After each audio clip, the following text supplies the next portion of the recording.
এ জগতের সকল পাপীদের মাঝে আমি শ্রেষ্ঠ পাপী, যার ইচ্ছায় অনিচ্ছায় পাপের কোনো শেষ নাই। জেনা থেকে শুরু করে কবিরা অবধি সকল পাপ যেন আমার চেনা সঙ্গী। তাই আমিও যদি কিছু চাই, তাহলে কি আমাকেও দেওয়া হবে তোমার অনুগত বান্দাদের ন্যায়?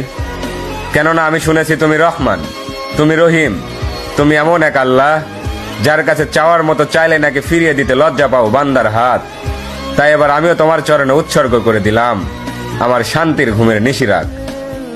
অতঃপর তুমি নাকি এই নিশিরাতেই বলো, বান্দা কার কি লাগবে চেয়ে নাও। আর এবার আমি তোমায় বলছি, মালিক তুমি আমায় দুঃখ দাও। সুখে থাকলে হয়তো তোমায় ভুলে যেতে পারি, হতে পারি কারো কৃত দাস, কারণ আমি আদম সন্তান, পাপ করা আমাদের পুরনো অভ্যাস। অতঃপর ইয়া রহমান, সব ভুলের ক্ষমাস্বরূপ হয়তো মরিয়ম ইবনে ঈসার মতো আমাকে উঠিয়ে নাও, নয়তো ওমর ইবনে খাত্তাবের মতো খাঁটি হেদায়েত দিয়ে দাও।